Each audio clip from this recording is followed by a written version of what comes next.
welcome. Welcome. Bilius. Hey, So this is our stream, the R.G.B. I'm Andrew. I'm Carl. I'm Billy. And yeah, basically talking crap about tech. Pretty much. I'm playing games. That's what I'm here for. So just so that people have obviously an idea of a bit about us and where we're coming from and what we're talking about, we'll just have a bit of a one-on-one, everyone talking about themselves. We'll start off with you, Carl. I'm young and I like tech, as you can probably tell. Kiddo. What part of tech are you more passionate about at the moment? I like the 3D modeling, Photoshop, the more enterprise side of stuff. It's my jam. I play occasional games, but it's not my main focus. Yeah. So in other words, Threadripperism, I think. Yeah, And Andy, you're picking Carl up a Threadripper, aren't you, at the end of the year? Yeah. He promised me. Hold him to that. Sounds good. And what about you, Billy? Video games. Yeah, that's pretty obvious. Any particular games? The standard. Retro, Pretty much a AAA. bit of everything, but yeah, mainly multiplayer. A lot of competitive and MMOs, mainly WoW. A little bit of Triple H. PlayStation, Xbox, PC, you name it. Yeah. I play it. And I'm more into the hardware side of things. I've always liked pulling things apart, finding out how they work, how they tick, trying to find solutions to problems. Always been a bit of a problem solver, so coming up with different points of view to try and solve problems that people have had. Like I said, I love computers. I've always been into IT from very early on, but not just computers. I'm also into surround sound home theatre. That's also a bit of a passion. I'm a bit of an audiophile. I like my sound. That's exactly why you're using your JBLs and not the Not the Sony Sonys. WH-1000 Yeah. But as far as it goes, that's sort of my thing. That's my jam. Hopefully, we'll be making more videos about tech topics and computers moving forward. Hopefully, bit of tutorial type stuff as well from different aspects, making retro gaming builds, which obviously something that Love a good bit of retro Billy will be gaming. into, and then of course going down the path of the more professional workstation type stuff, which is obviously Carl's forte. And then, like I said, just geeking out in the latest and greatest tech is where I'm at. So hopefully we can make some tutorial videos that you guys will be interested in. The R.G.B, or as we like to call it, the Real Gamers Battlegrounds, is basically a YouTube live stream, basically talking tech, playing games, two things that we all love to do. Having a bit of a chat about what's coming up, what's currently out, speculation on what the next generation of hardware is going to look like and what it's going to offer, not only ourselves but obviously the wider community, is something that we're looking forward to, and hopefully you can join us along for the ride. We'd love to obviously have you tune in. We're aiming to stream the R.G.B once a week on a Sunday. At this stage, we've got other commitments, and that seems to be the most appropriate day for us at this stage. That may change in the future. Aim to obviously start streaming a little earlier than today, at around 2:30. Today, obviously, we first set up and trial run, so we had a few teething problems, but those have been ironed out now. Moving forward, hopefully everything will go a lot smoother than what it was today, but all the tech seems to be working quite well.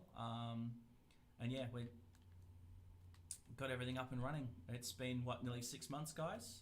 Yeah. Pretty much. Of a lot of trial and error and hard work, not by myself and Billy and Carl. They've put a lot of effort into this. It couldn't have been possible without them because, like I said, it's not one man show.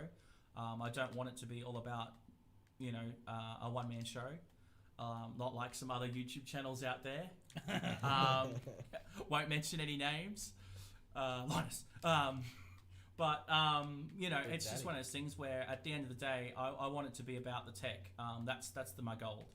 It's not about the person presenting the tech. It's about the tech itself, showing it in its best light, and obviously giving you the opportunity to see it in its best light, and that's the main goal. And of course, it's worst. Well, yeah, I mean that too. I mean, Intel. if obviously the tech is still, not where it Last needs gen to be, Intel. that's something that the end user out there in the community needs to know about. So that obviously the companies also need to know about it as well, so that they can improve. I mean, that's the idea. There's no point bringing out tech to the community if it's no good. Now, I mean, Ugh. as it stands now, there's been some missteps from companies in the past. And like I said, it's one of those things where they have to learn from those mistakes. Western Digital. And at the end of the day, that's the thing. It's a learning curve. There's always going to be a situation where there's always going to be an underdog. There's always going to be the guy bringing out the new innovative technology. And as long as the technology itself as a whole keeps moving forward, that's the idea. At the end of the day, if technology didn't move forward, just look at where medicine would be if there was no innovation in that arena. The same with technology. Where you, and not just in, obviously computers, but in everyday items, your vehicle even. The technology in that has gotten tremendously more advanced, and as a result, safety has increased, performance has increased.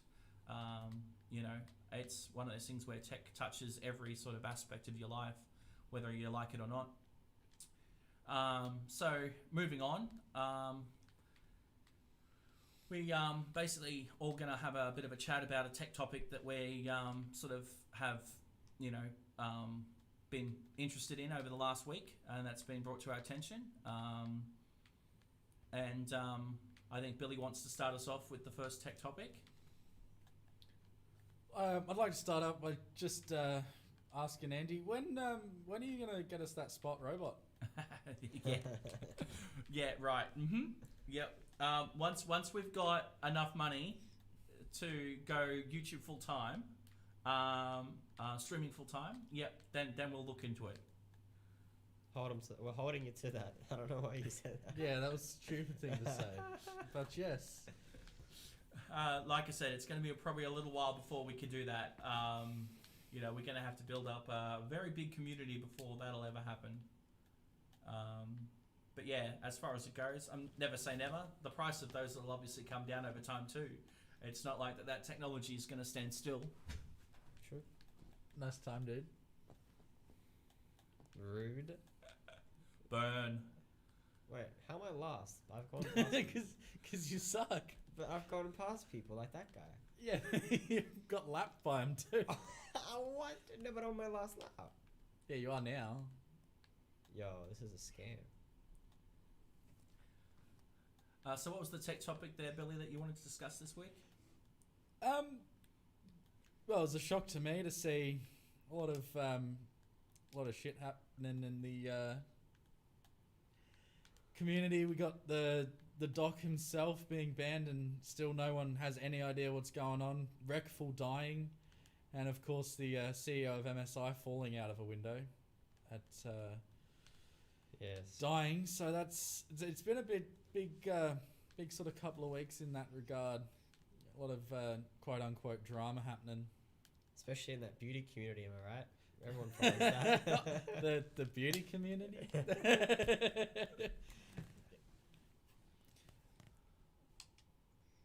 But yes, definitely is interesting to see someone go from being such a prominent member of the streaming community and sort of the one of the real sort of first big proper streamers, go from that to being a lot about his life and talking about his issues and doing his interviews with Dr. K and then seemingly out of nowhere having a mental breakdown live on Twitter and dying and and then the doc just signing a contract and not too sure what that was all about, but seeing the that ad. Did you see the ad with the doc? Falling out of the plane. Yeah, out of the plane going and towards then the was Twitch it logo. less than a month later, Yep, they banned his ass. gone. And still no word on that. So hopefully it's not some boring political business thing, and it's something more fun than that. But the fact that all the sponsors put him back up, I'm like, yeah. Twitch is probably the little gremlins on Twitch are going to be like, they're probably like, oh, well, he said this at this time 2 years ago. Didn't agree with that. Their terms of service say that they can pretty much ban anyone for anything, no matter who they are or what. But they probably needed the money because they wanted to sign Shroud or Ninja back to their community because Mixer shutting down. Ninja's gone to YouTube. He's already on there. I didn't even see that. Yeah.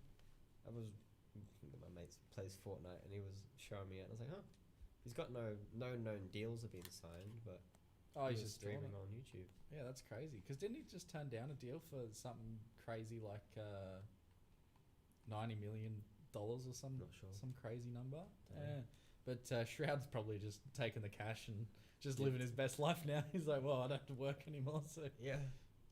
Yeah. I think the fact is that Mixer was the one they were on, wasn't it? yeah, They just, here's the money. Oh, you did it for a little bit, didn't work out. You can keep the money and just leave. yeah. Well, the Like, contract was. they Yeah, were I with think Facebook though was trying to actually go down the path of keeping them on when it actually moved over, but obviously they couldn't hold them to anything. And I think that's the biggest thing. And I mean, at the end of the day, I mean, Facebook has its own, issues. And I mean, it's one of those things where being exclusively locked into the Facebook ecosystem might be just, something that they weren't prepared to do. And I mean, I can understand that. I personally wouldn't be looking at going to a Facebook. I mean, even at the moment, we've got issues with Facebook being boycotted by a lot of businesses. Yeah. And it's one of those situations where I think the biggest thing is that I think the money talks, and of course, if the money's going elsewhere because of the way that things are run, things have to change. And I mean, that's going to be the fundamental driver moving forward. For a lot of these platforms, and not just obviously those platforms, but platforms just in general. I think that's going to be a situation moving forward that they are going to have to rethink their way of their business and the way it's structured. I know that there's been a few situations where some even YouTube channels now have pulled a lot of old content off their channel because they don't want to get caught with you said such and such back in such and such time, which at the time was considered perfectly fine, but now obviously is now sort of a taboo topic. And of course, it's one of those situations where that obviously does make a big difference to the way that people obviously want to present themselves now. That they don't want to obviously be associated with that sort of thing. So it'll be interesting to see moving forward whether or not terms of service and certain channels and YouTubers actually and streamers in general, how they actually navigate moving forward. Because I mean, it's one of those situations where you've always got to have that now in the back of your mind. And that's something that obviously we're going to have to ourselves keep in the back of our mind as we're making content. Well, I know it was a bit of a meme before when they were saying the K-pop community found out about that Joji was actually a filthy Frank. But it's true, if people try and do a new thing like Joji being old filthy Frank with quite edgy content, you could quite easily, people can go back and pull up all those hellishly racist and whatnot jokes that he made, and they could cancel him for it. And it's not like he is that anymore or has any stance and says that was right to say. The whole point of his content was that it was completely outrageous and made no sense that a person would say it, but they could still cancel him for it. Yeah. And I think it comes down to that they might have to navigate it where they might have to obviously put some sort of, alert notification thing that, that the content has obviously breached something, rather than just pulling it straight away. Obviously give the actual streamer the ability to say, okay, I see where that obviously crosses a line, especially old content that's already been up and viewed previously. I think that there has to be some sort of process where that can't ban you today. But again, the question is manpower. Like, you're going to expect these companies to have so many, employ all these people. That's it. I mean, it's one of those things where situations where, I mean, it'd have to come again down to some sort of review process again, where, I mean, it might automatically be flagged, and then obviously at some point you can go back and obviously dispute the claim or whatever. I mean, it's one of those things where a lot of the time it's not necessarily automatically done. People actually will report content that they believe is inappropriate. Yeah. And like I said, at that point, obviously someone then can review it. But yeah, I mean, it's a minefield. That's definitely what's the takeaway is that you have to be very careful of what you say, and when you say it, how you say it. Like I see, the thing is that things can be easily taken out of context, as well, and that's something that you'll also have to keep in mind. I know I was watching that Linus stream and they were saying about like how many thousands of hours he has worth of content. And if you get if you get an AI program and you get someone with enough time, they could go through and make Linus say things that he's never actually said. Yep. But if he has to prove that he didn't. And say especially with like that deepfake video that he did do. That was crazy. I mean, like, as far as it goes, it still wasn't perfect, but I mean, it's still scary. It's still scary to think that at this point in time, that's only going to get better. Well, I mean, especially it got with better during the production of it. Yeah. AI getting more and more powerful every day. Well, you just look at these like famous celebrities gender swap pictures that are all over Facebook and Instagram. Yeah. Like, the fact that it's not a person putting in man hours and understanding the physical side of a face. It's a program doing it. Like, all you have to do is punch 2 photos in, and it just reads a database and it does it itself. It doesn't actually take any manpower or effort or time. Yeah. And that's the crazy part of it. Like, you could always do that sort of stuff, but the person would have to sit in front of a computer for hours and hours, face tracking it all and putting it all there with all the maps that you'd need for it. But now they can just chuck it in an AI program and it's easy as cheese. Which is one of the reasons why I don't like a lot of those facial recognition type, face swap programs. Yeah. Because the thing is that it will be mapping your face, which means that you're actually just training an AI to basically be able to pick you out of a crowd of billions, quite easily. And it's like, no, I don't really need that. Not that I've got anything to hide. It's just that, I mean, at the end of the day, that is a bit too big brother for me. And I just don't want to cross that sort of line. Well, not that they haven't probably already got, enough on me to pick me out of a crowd anyway. It's just, I don't really need to make it any easier for these AI, programs to be able to, identify me in that sort of situation. There was a guy recently who was falsely arrested due to an AI facial recognition arrest, basically.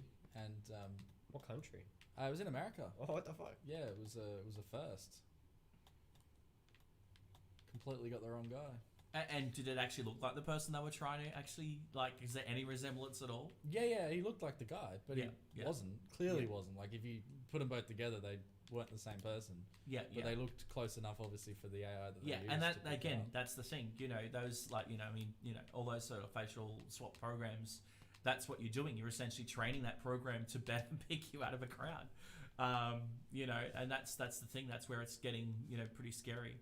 I mean, they could probably already pick us out of the crowd, by basically searching the internet for photos and obviously doing it that way. But obviously that takes a lot more time to program. Whereas, freely supplying the AI that information. And that's the thing. Like, it's one of those situations where no one actually goes down the path of reading a lot of these terms of service, and anything you essentially, do using those programs is basically they're free for them to do what they please. Pretty much. The next human sentai pad. Yeah, that's what I was about to say. Billy was telling me about that South Park episode. Do you remember the South Park episode, Andy? Which one's that? The Apple terms of iTunes terms Oh, of service yeah. where the human centipede pad, Yeah. and that was how many years ago now? But it all seems to be going that way. Yeah. Still relevant as. Yeah. I think I just realised that it's square to drift. By the way, Carl. Oh, actual? That would make a hell of a lot more sense. I've been pressing R2 and it just slows down. I gotta like slowly turn the corner. So now I'll move over to you, Carlos.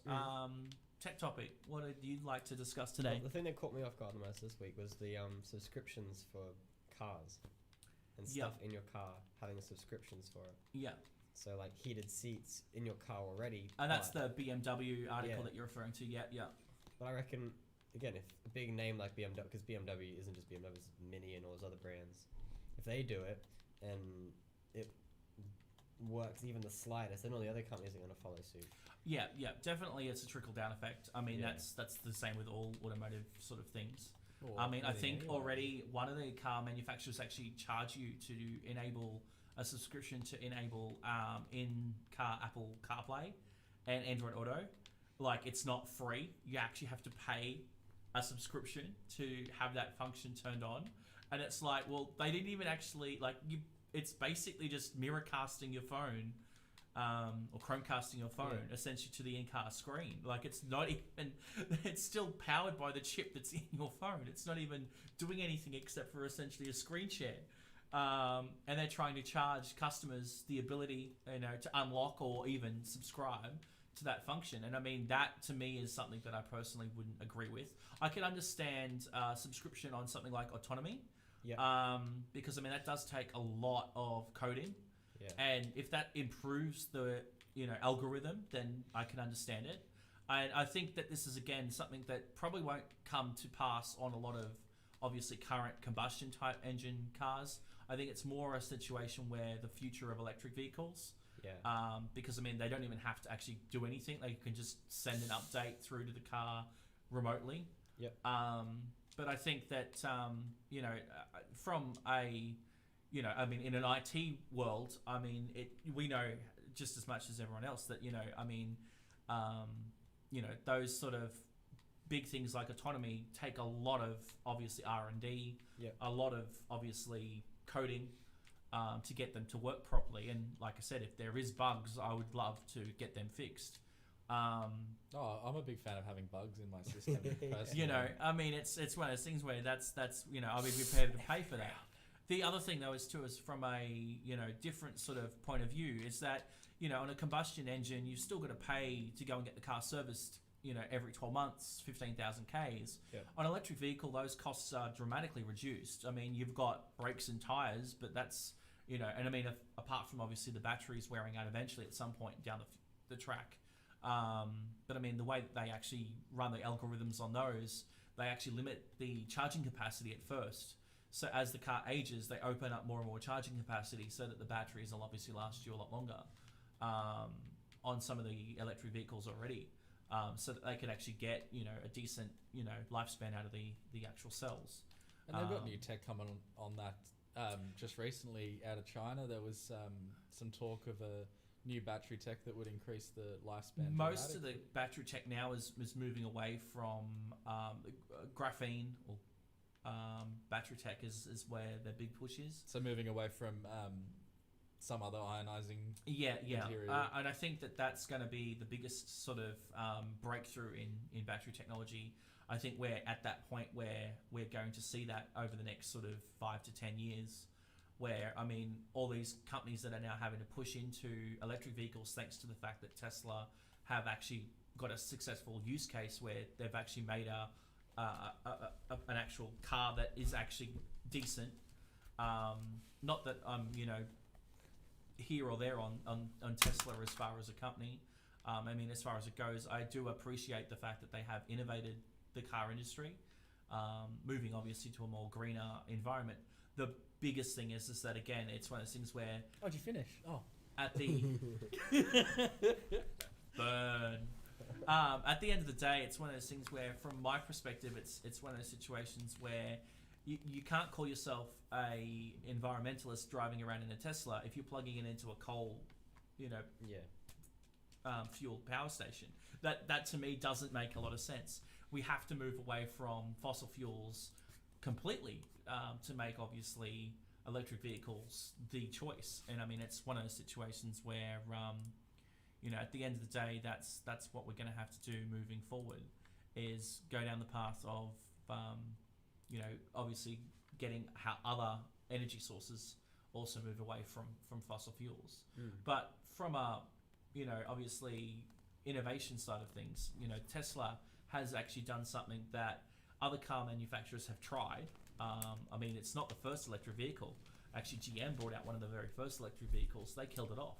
Well, did you see the documentary on that? Who killed the electric car? Yeah, That was and that interesting I watch. think came back from the fact that the big oil companies, which obviously have a lot of money, sort of lobbied against and sort of helped kill off that. To be honest, I mean, it's at the end of the day, those companies obviously have money, and at the end of the day, GM obviously would have, been right up there to obviously take advantage of that. And obviously, once you stop innovating in anything, the technology dies. Yeah, exactly. If they had kept innovating, we probably would have had electric cars a decade earlier. We would have had, the flying Battery technology cars probably also would have probably advanced Back because to the Future by the 2015 that we were supposed to have, but that never happened, did it? yeah. But at the end of the day, it's one of those situations where I understand the whole paid service thing from a technical perspective.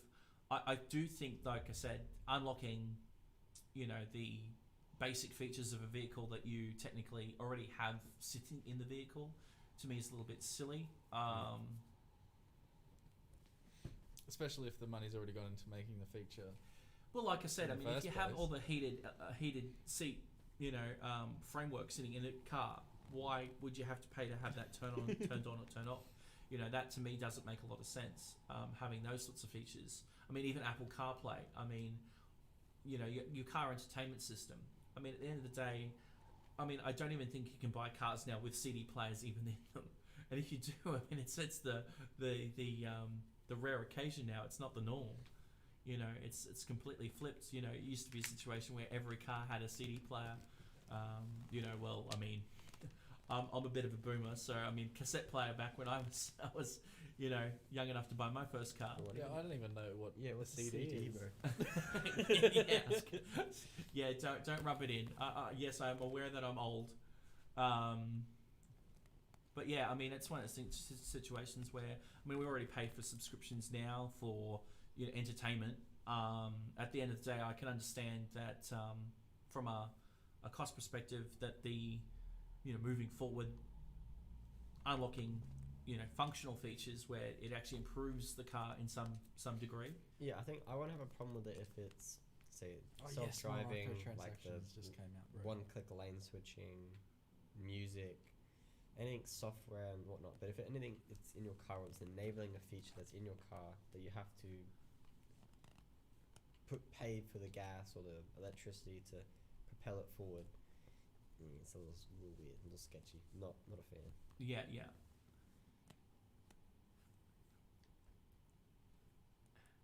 Now we're switching games. What game are we looking at now?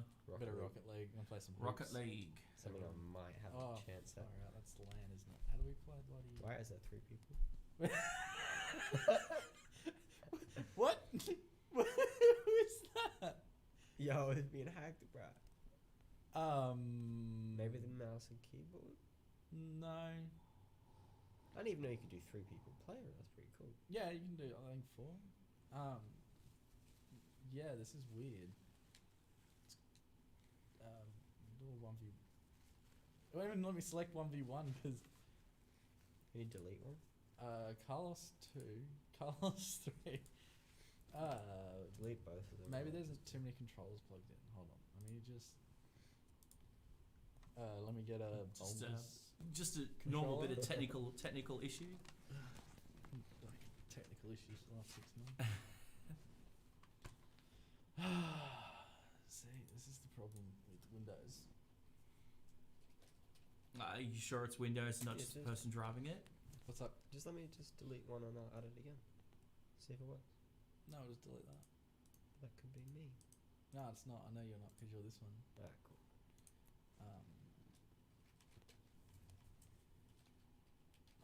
You know what I could do? Just gotta flex my R.G.B stream.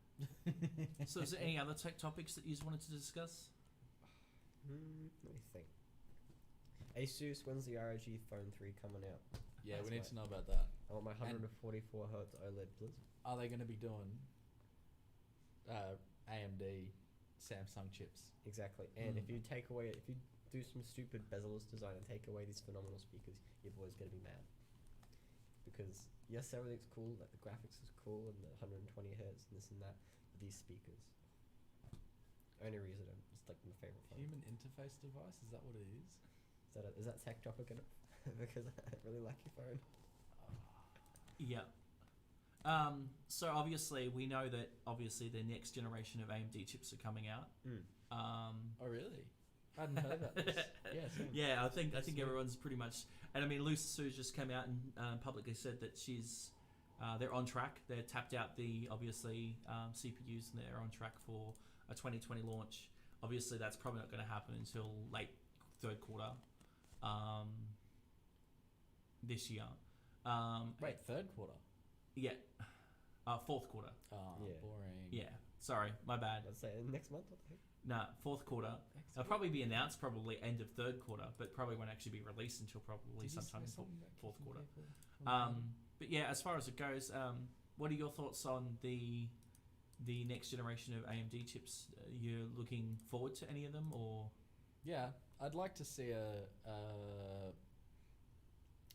like the equivalent of the 3600 XT, but like juicier. I'd like to see a 5 gigahertz, 6 to 8 core monster that can just tear the 10900K and 9900KS to shreds in games. Yeah. I reckon if they make a chip that's not a do-it-all like the 3700 and all that, is it's like this is for gaming, so 6 core 12 thread, 5 gigahertz boost. It just has both of. Is it like clicking twice maybe? No. Hold on. No, go back again and delete them. Yeah, I mean, obviously moving to the unified chiplet design with all 8 cores accessing a single shared 32 meg cache. Yeah.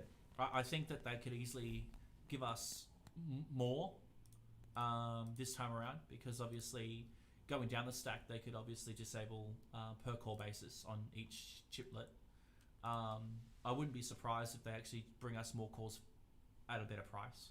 I mean, you're saying that the Ryzen 5 3600 6 core 12 threads, I've actually got my suspicions that they might even push that down to a Ryzen 3.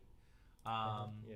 You know, I mean, at the end of the day, you think about it, you know, Intel hasn't really got anything to compete. AMD are able to unify their chiplet design. They could therefore open the stack right up from 4 cores, 8 threads, right through to essentially 16 cores, 32 threads. And then everything in between, a 14 core, a 12 core, a 10 core, an 8 core, and then of course the 6 core. And then they could obviously make the 4 core part an Athlon. I think rebranding that as an Athlon part. 4 core 8 thread. You know, a budget gaming, you know, 4 core 8 thread, you know, like a 300X as an Athlon branded part, I think would make a lot of sense. That would absolutely decimate Intel's low end, bringing us essentially a 6 core 12 thread Ryzen 3, which would be then the gaming chip to have. Which, you know, I mean, Intel can't even compete at that level. You know, bringing that in line with their i3, that'd just really, you know, mic drop, you know, in front of Intel so badly. Jacket drop.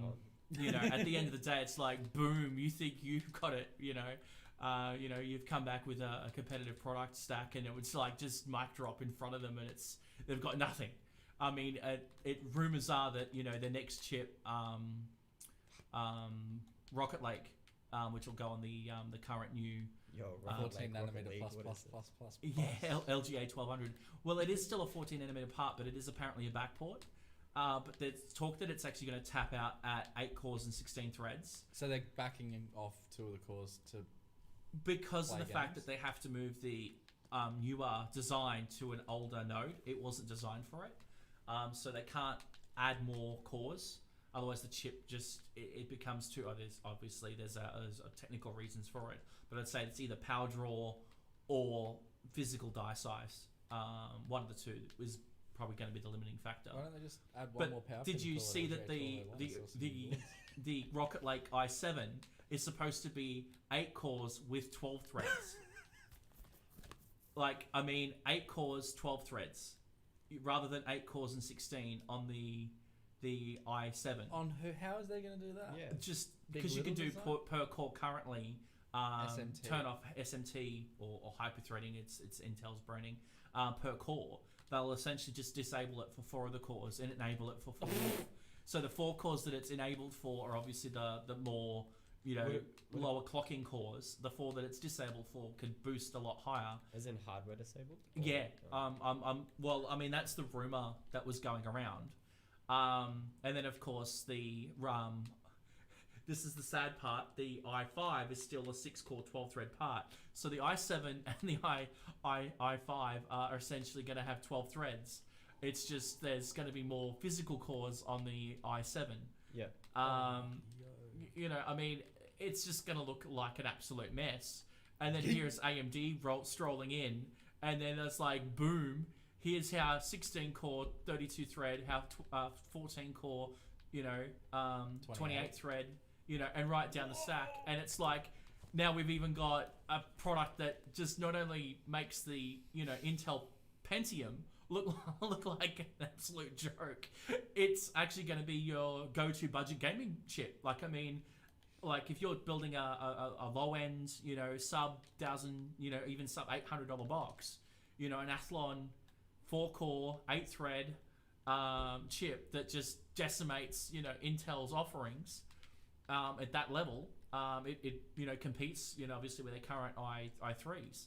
I mean, that's just going to basically change the game, I think. And I think that's what AMD, I think, need to do to keep their momentum going. I think that to keep their market share strong, I think that's where we're going to have to, sort of as a sort of progression to their already successful momentum.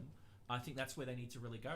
I think that's what they've got to do to put the pressure back on Intel, and keep that pressure on the pedal on the gas, so to speak, to keep them obviously at not necessarily ahead of the game, but ahead of the price to performance curve, because that's the thing. It's not necessarily having a competing product. It's how it's how competitive is it in terms of price to the competition. I mean, the problem with Intel chips isn't the fact that they're not competitive. It's just that they're overpriced. I mean, Too hot. no, well, I mean, the heat is never a major concern. It's one of those things where, again, if the chip was more competitive, you'd still buy it because you could always use the extra money that you saved on the product to buy better cooling. Yeah. I mean, at the end of the day, I mean, it's one of those situations where it just doesn't make sense having a competing product that is more expensive. It just, at the end of the day, you just, I mean, that's the way it works. You can't do that. Intel can't keep relying on their name forever. At the end of the day, they're going to have to innovate, and I know that they're going to come back. But I mean, the biggest thing is that, AMD have already got the market share increasing. They need to get the mind share up there now. The way that people can see their products, and having it where, yes, we've got a budget Athlon chip that is awesome for gaming, right through to our most expensive chip, which is at the top of their stack, which is the absolute pinnacle of content creation, for a standard home user, without obviously moving into Threadripper and their new Threadripper socket that they're just sort of teasing at the moment in some leaks. But I mean, those products aren't designed for the average consumer. I mean, when you're paying over $1,000 for a CPU, I mean, you're sort of moving out of the realm of normal home user to, a professional, workstation environment. I mean, that's what you're going to use it for. I mean, if you were looking at gaming performance at that level, you'd still stick with an Intel part. But content creation is becoming a big thing, especially now that, with the whole lockdown, social distancing over the past 6 months, a lot of people are going to catch that bug. Even look at us. We've got into that situation now where we're, well, what do we do? We've got nowhere to go. We can't go out and socialize like we used to. Let's, obviously start a tech channel, make YouTube videos, that sort of thing. And I think a lot of people, once they start getting that bug, are going to want to obviously improve their rig, and that's going to go further forward. But, from my perspective, looking back, if AMD did, that full complete product stack from 16 core, 14 core, 12 core, 10 core, 8 core, 6 core, and of course the 4 core, I think that's just going to change the game in terms of what we consider, a value option, because essentially they're bringing 6 cores, 12 threads to the Ryzen 3 branding, and that's just going to be something that I don't think Intel's going to be able to respond to, even if they do get to a new product node. I don't think they're going to be able to respond to that anytime soon, because scaling further forward with their new architectures, if they still keep with their ring bus design, it's going to tap out at a certain point where they just can't add more cores because of the fundamental design. That's why on the high-end desktop platforms, they moved away from ring bus over to their net mesh architecture, but their net mesh architecture sucks for gaming. So it's like, they're going to have to either fundamentally redesign their architecture around a new, interconnect of some description, or go down the path of, adding more cores at a penalty to probably power and obviously latency. Yeah. Well, I was looking into the PS5 performance, and to build a system with equivalent sort of spec, you're looking at nearly double the price of what they reckon the PS5 is going to be.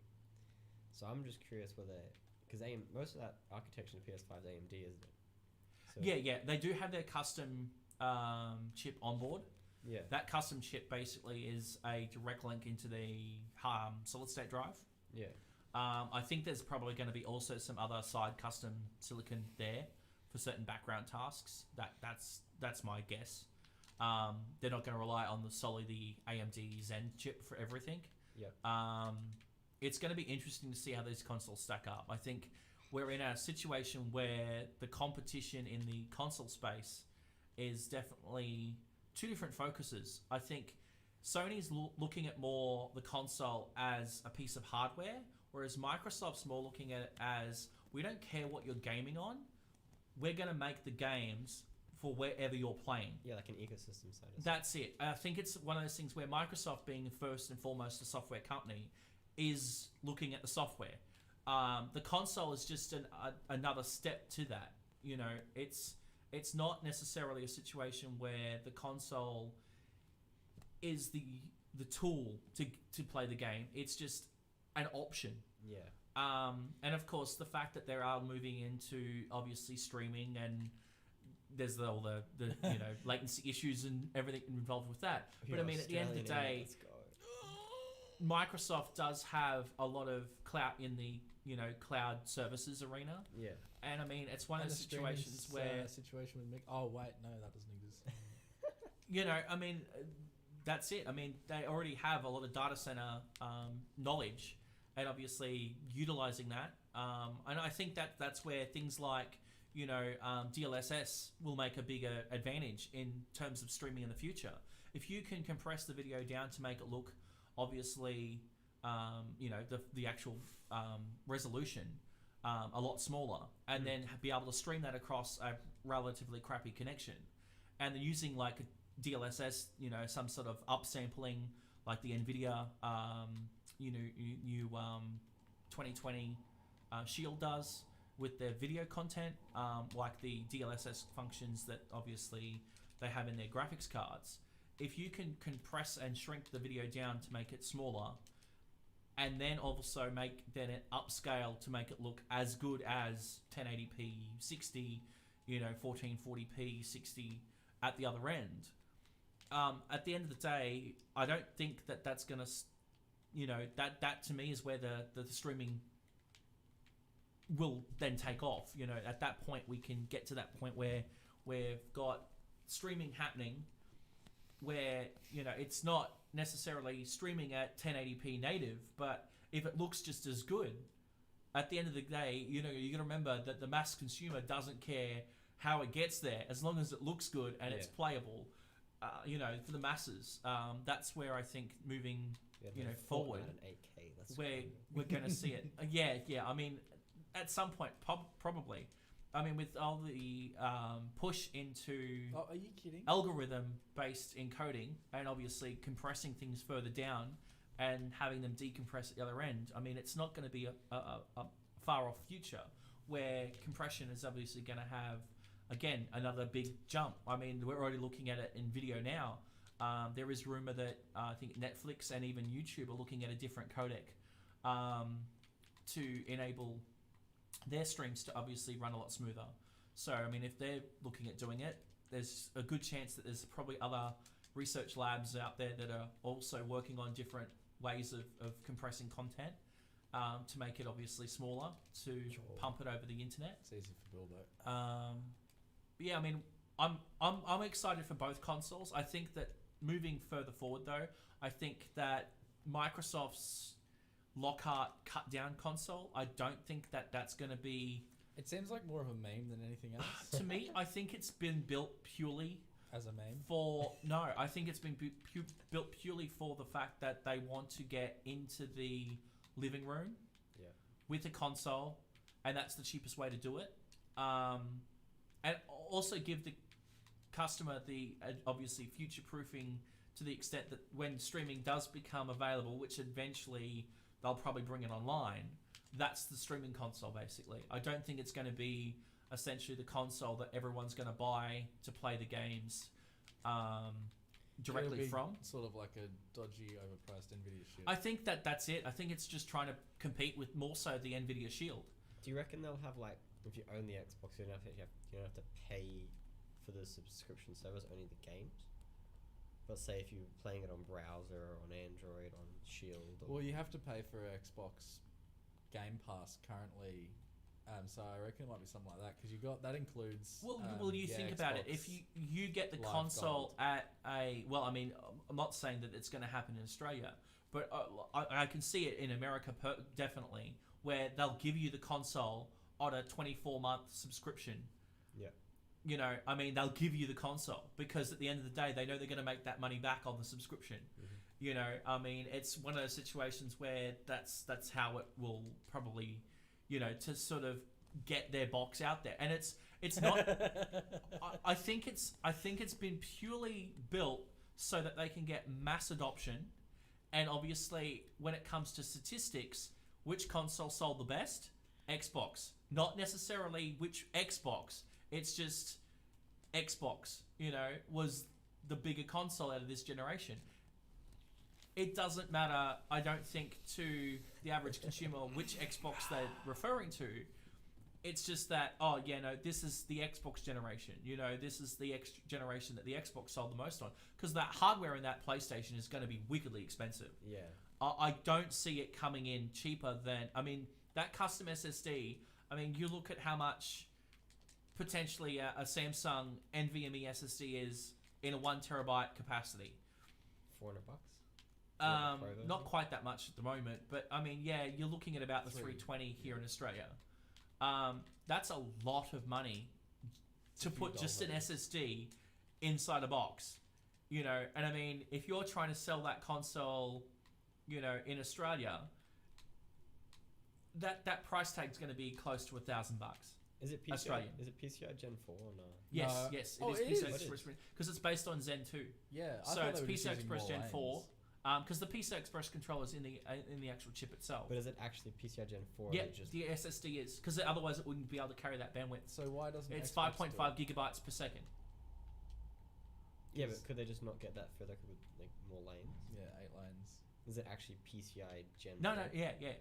During the actual presentation, it's PCI Express Gen 4. How many lanes? I'm not sure. I don't think they actually mentioned how many lanes of PCI Express Gen 4 it actually is. But I mean, if it can do 5.5 gigabytes per second, But you could do it over 8 lanes with a cheaper SSD with a cheaper controller Yeah. in it, uh, with more chips, less density. well, yeah. I mean, you probably theoretically could, but at the end of the day, the thing is that you still got to remember that they've got to try and get this into a relatively small form factor as well. Running traces across the circuit board to add more lanes obviously is going to add more in terms of complexity on the motherboard itself. Was it the PlayStation 5 or the Xbox that's coming with the 2.5 inch and the M.2 sort of? Was that neither of them? They're completely. No. None of them are coming with anything in a 2.5 inch form factor. 2.5. No, I 2020 swear I read that one of them has a 2.5 inch. No. That might be Lockhart, but I don't think so. The PS5 definitely not, because it Yeah. relies on this proprietary SSD to do the thing it does. Yeah, but I mean, as far as it goes, I mean, it's one of those situations where, at the end of the day, you can only bring assets in as fast as the actual processor can process them. And like, this is the thing. Like, the thing is that it's going to be an interesting situation. I mean, for me, I would love to have a look at both consoles to see which one's going to obviously give the best experience. But I think they're all going to have their niche.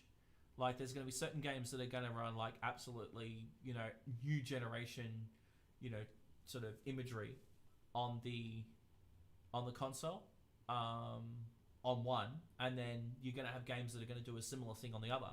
It's not going to be a situation where they're going to be fundamentally, different. It's going to be one of those things where their optimization specifically for that console with first party sort of titles, they're always going to shine, regardless of which way you look at it. I think that at the end of the day, they want to make sure that their console's shown in the best light, and the easiest way to do that is to make sure that their first party games look the part, basically. I'm just waiting for Nintendo Switch with ray tracing so I can play Pokemon ray tracing. Yeah, I don't think that's going to happen probably anytime soon. Temtem probably would get ray tracing support. Although they have got ARM chips with ray tracing support already, so it's not like they don't do that. And you don't need a specific thing for it. Like, you look at Sonic Ether and his Path Trace Global Illumination, which is pretty much just ray tracing as a mod for the Java Minecraft, and that looks better than RTX Minecraft. Way better. Obviously, I at a mean, massive performance. There's always but going to be different ways to do it. And I mean, this comes down to algorithms. Having different algorithms, and again, having algorithms that can run on certain functional hardware. Like, this is where AMD's route is obviously building a card that obviously has some functional hardware in it. Yep. I'm assuming. Nvidia have already done it. The biggest thing is that how much sacrifice of die space do you actually assign to it? Well, it's like if you obviously Nvidia, you throw a lot of. Well, I mean, you just make the die bigger, not necessarily throw more die space at it. The higher end Nvidia cards have got massive dies, which I mean, are obviously not cheap to produce. That's the reason why the cards are so expensive.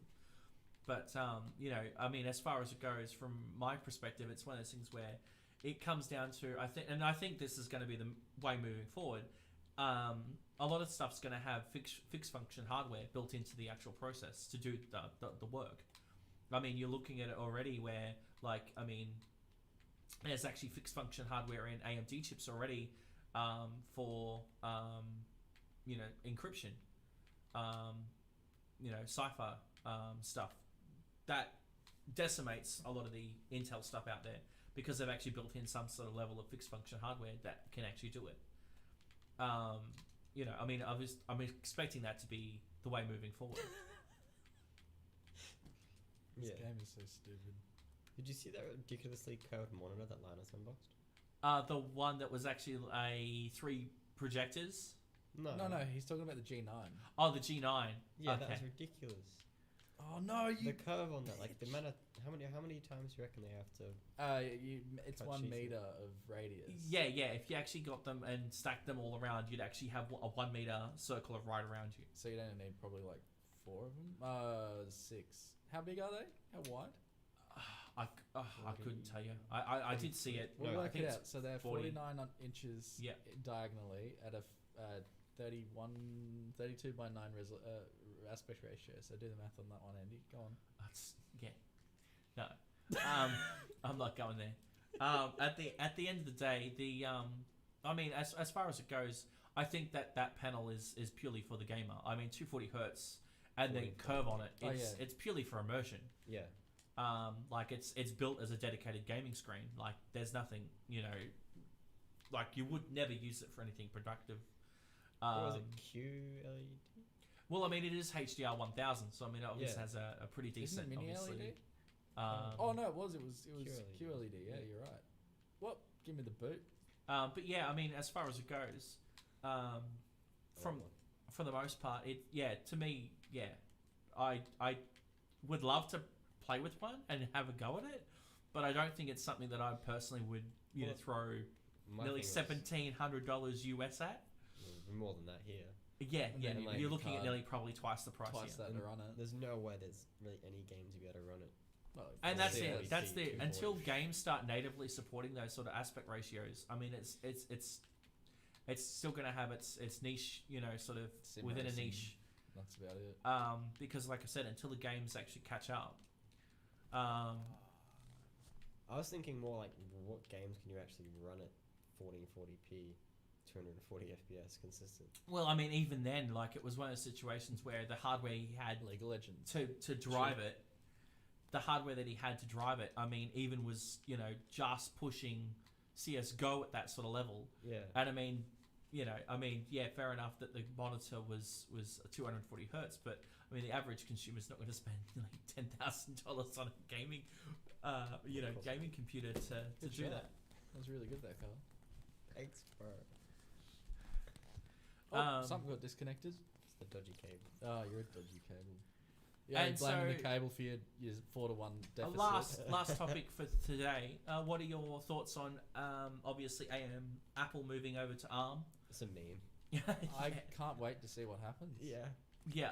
I mean, obviously, not only ditching Intel, but they've also pretty much, in one of their slides, have said basically that AMD, for the most part, in a lot of their products, is also probably going to be no longer there. I'm really interested to see what, with obviously their crazy R&D expenditure and the fact that they don't really have that much products to R&D for, what sort of tech is going to come out of their chips. Like their phone chips have been consistently the best, pretty true. much ARM-based mobile CPUs. Like you look at the iPhone XS or whatever phone you look at, and you see that it's got like typically a third of the RAM of an Android phone, and its performance is significantly higher. Yeah. Obviously, they don't have all of the same features and whatnot, and they're doing slightly different things. But at the end of the day, the operating system's architecture isn't really that much different when you take it down to its bare bones. And just seeing what sort of performance you can get, like you think of the thin and light laptops of today, if you can get something like with what Apple have been doing on the phone side of things into a full-scale laptop architecture in a laptop that's hugely selling and has a lot of profit in it for the company, Yeah. you could see some really interesting sort of thin and lights coming. Well, I mean, as far as it goes, you think about it, if they do unify the ecosystem, there's nothing to stop them from doing a similar thing to what Samsung did with DeX. I mean, you think about it, if the phone hardware and the laptop hardware are the same, I mean, why not just plug your phone into a bigger screen? I mean, theoretically it could happen. Exactly. And if all the app ecosystems then sort of unified under one umbrella, all those apps would obviously then be cross-platform as well. I mean, does then someone actually need to go down the path of buying a tablet or a laptop? I mean, but power is technically there in your pocket. I mean, I don't think Apple's dumb enough to do it, because I mean, at the end of the day, that would kill off a couple of their product lines. But at the end of the day, from a Sorry? tech perspective, 2v2 online. Yeah, let's do it. I I also think think that something that would solid could happen is a case of having a MacBook with no processor or anything, just a battery and a screen. and then docking the phone into it. Yeah, exactly. So like having a hole in the MacBook so you can sort of slide your iPhone in, and then it docks to the computer. Well, actually, Asus actually did that. They actually had a product that did that. They actually had it where it actually either docked into a portable device, or you could pull it out and then dock it into an all-in-one. It also had obviously Windows built into the all-in-one, so you could switch between like your Android operating system or Windows. But if Apple do it with their unified ecosystem, you could have your full-blown desktop or laptop, operating system. Have some like the transformer looking shit where you got like the Apple Watch plugged in one side, and you got the iPhone, and you got the AirPod. But I mean, again, it's going to be interesting with Samsung obviously partnering up with obviously AMD, to obviously bring AMD GPU into Samsung's SoC. That's going to obviously change the game there a bit too, I think. Obviously bringing more graphic performance to the Samsung SoC. Well, that's the main thing that the Exynos is lacking, is the fact that its graphics chip absolutely sucks butthole and really should. Yeah, exist I mean, you got to the same understand price that point. most of those are off the shelf, sort of solutions. And I mean, at the end of the day, it's not the first time that AMD has actually played around with ARM before. They've done it in the past under sort of the ATI, merger. There was actually Power VR, I believe. Not sure if it was Power VR, but one of the companies that they actually were working with, like they actually were developing ARM-based solutions, GPU and ARM-based options. And I mean, even AMD were toying with the idea of doing a big. LITTLE type design server chip with ARM as the little cores and x86 as the big cores. So much work. I mean, that's completely different sort of kettle of fish there altogether. Mixing ARM and x86 together. And I mean, AMD could theoretically do it because, I mean, if they had the ability to put an x86 instruction set into an ARM processor, which AMD could do because they own an x86 license, they theoretically could have a hybrid between an ARM chip and a x86, that could be full-fledged very power chip. crazy. Especially with their chiplet design, because you could think about it. They could actually turn off a whole chiplet with full-fledged high-powered x86 cores and just run on the little tiny ARM-based chiplet connected through the Infinity Fabric on the I/O die. And then when they need the grunt, it switches off the little chips or keeps them going in the background. And then the big, essentially, chiplet with all the fully-fledged monstrosity x86 cores, light up, basically. When you're wanting to do something high end like video editing or gaming or something like that, that would definitely, the paradigm shift there that they would have in terms of power draw would be quite interesting. Whether or not that comes to fruition, we don't know. Obviously, we'll have to wait and see. I'd love to sit on the Rogue Phone 3. So, before we go, is there any other topics that you guys want to discuss? I think that just about covers it for today. Yeah.